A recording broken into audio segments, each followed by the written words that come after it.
এই যে আপনারা ভিডিওতে দুইটি কয়েন দেখতে পাচ্ছেন, এই কয়েনগুলোর মূল্য যে কত সেটা আপনার ভাবনার বাইরে। এই দুটি কয়েন হলো ব্রিটিশ আমলের পুরাতন দুইটি কয়েন, 1 কোয়ার্টার আনা। অনেকেই মাটির নিচে বা বিভিন্ন জায়গায় কুড়িয়ে পেয়ে থাকে, কিন্তু তেমন গুরুত্ব দেন না। কিন্তু দাদা আমি বলবো এই কয়েনগুলোর মূল্য যে কতটা সেটা আপনারা আজকের এই ভিডিও থেকে জানতে পারবেন। এবং এগুলো দেখে মনে হতে পারে সাধারণ কোনো একটি পুরাতন কয়েন, অনেকে এগুলো পেয়ে থাকলেও গুরুত্ব দেন না, এদিক ওদিকে ফেলে রাখেন। কিন্তু এই ধরনের রেয়ার কয়েনগুলোর মূল্য যে কতটা সেটা জানলে আপনিও অবাক হবেন।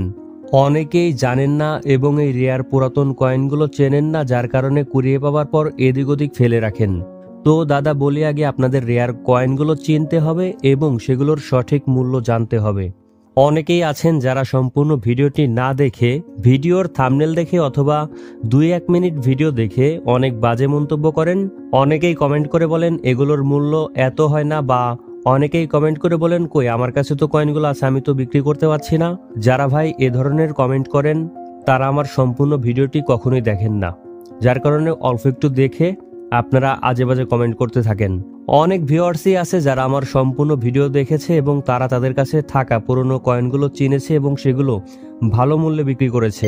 আমি আমার সম্পূর্ণ ভিডিওতে কোন কয়েনটি রেয়ার, কত সালের কয়েন রেয়ার, কোন মিন্টের কয়েনগুলো রেয়ার এবং কিভাবে খুব সহজেই সেগুলো কোন কোন উপায়ে কিভাবে খুব সহজে বিক্রি করতে পারবেন সেই প্রসেসটাও আমি ভিডিওতে দেখিয়ে দিই।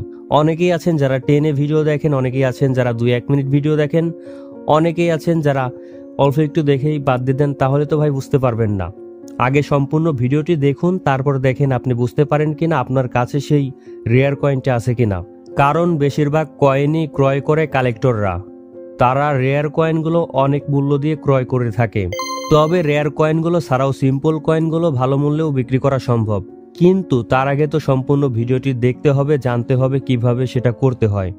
তো যাই হোক, অনেক কথাই বলে ফেললাম। এত কথা বলার কারণ একটাই, আপনারা যাতে সম্পূর্ণ ভিডিওটি দেখেন এবং সঠিকভাবে বুঝতে পারেন কোন কয়েনগুলো রেয়ার, কোন কয়েনগুলো দামি। তো ভিডিওতে আপনারা যে কয়েনটি দেখতে পাচ্ছেন 1 কোয়ার্টার আনা কয়েন, এই কয়েনগুলোর মধ্যে আজকে আলোচনা করব কত সালের কোন মিন্টের কয়েনগুলো সব থেকে রেয়ার এবং দামি।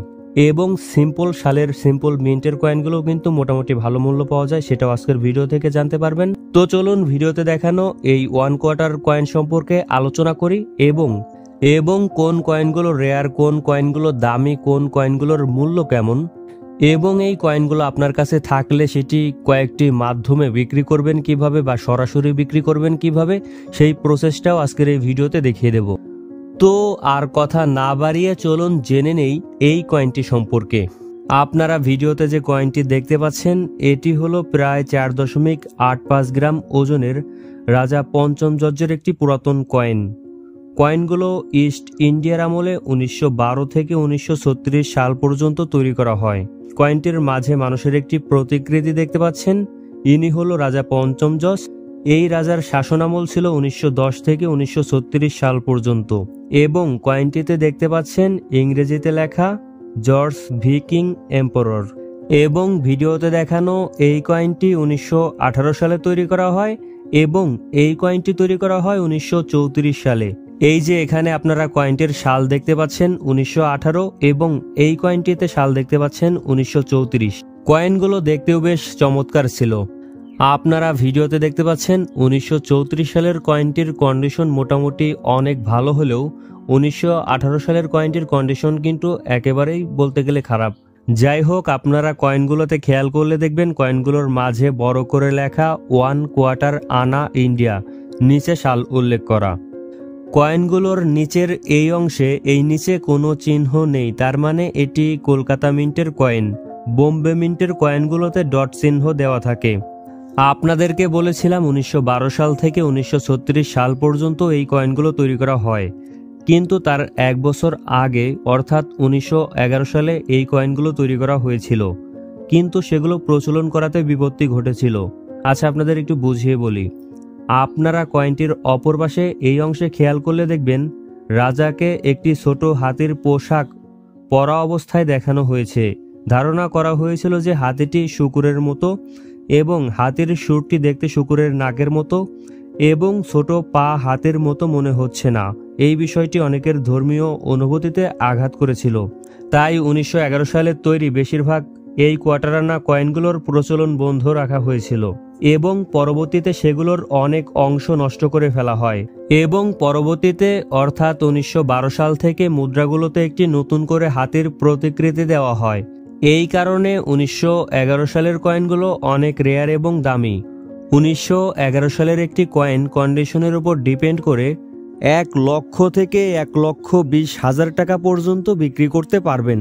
বাকি 1912 সাল থেকে 1936 সালের যে কয়েনগুলো আছে মিন্ট মার্ক এবং রেয়ারিটির উপর ডিপেন্ড করে মোটামুটি অনেক ভালো মূল্যে বিক্রি করতে পারবেন কালেক্টর প্রাইজে কালেক্টরদের কাছে। তো এই ভিডিও থেকে আপনারা বুঝতে পারলেন যে কোন কয়েনগুলো রেয়ার, কোন কয়েনগুলোর কেমন মূল্য এবং খুব সহজে রেয়ার কয়েনগুলো চিনবেন কিভাবে। এখন জানিয়ে দেই কিভাবে কয়েনগুলো খুব সহজেই কালেক্টরদের কাছে বিক্রয় করতে পারবেন। ফেসবুকে থাকা অনেক পুরাতন পয়সা, অনেক পুরাতন নোট টাকা ক্রয় বিক্রয়ের অনেক গ্রুপ রয়েছে যেখানে অনেক কালেক্টর রয়েছে। আপনার কয়েনটির ছবি তুলে সেল পোস্ট করার মাধ্যমে খুব সহজে সেল করতে পারবেন কালেক্টরদের কাছে এবং ইবে সহ অনেক ওয়েবসাইটে এই পুরাতন কয়েনগুলো ভালো মূল্যে সেল করতে পারবেন।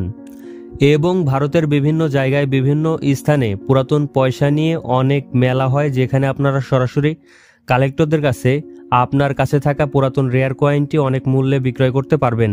তাছাড়া বাংলাদেশে যারা আছেন বাংলাদেশেও অনেক জায়গা আছে এবং ঢাকায় গুলিস্তান নামক একটি স্থান আছে যেখানে পুরাতন কয়েন, পুরাতন নোট এগুলোর অনেক স্টল আছে যেখানে আপনারা আপনার কাছে থাকা পুরাতন পয়সাটি, রেয়ার কয়েনটি বিক্রয় করতে পারবেন। এবং খুব সহজে পুরাতন পয়সা বিক্রয়ের আরও কিছু মাধ্যম রয়েছে যেগুলো নিয়ে পরবর্তী ভিডিওতে আপনাদের সাথে আলোচনা করব। তো অবশ্যই কমেন্ট করে জানাবেন আপনার কাছে কত সালের কোন পুরাতন কয়েনটি রয়েছে এবং দামি মুদ্রাগুলো চিনতে এবং সেগুলো খুব সহজে বিক্রয় করতে আমাদের চ্যানেলটিকে সাবস্ক্রাইব করে রাখুন যাতে পরবর্তী ভিডিও আপলোড দেওয়ার সাথে সাথে সবার আগে খুব সহজে পেয়ে যান এবং ভিডিওটি আপনার বন্ধুদের কাছে শেয়ার করে দিন যাতে তারাও এ বিষয়ে জানতে পারে। তো আজকের মতো এখানেই শেষ করছি। ভালো থাকবেন, সুস্থ থাকবেন, দেখা হচ্ছে নতুন কোনো ভিডিওতে।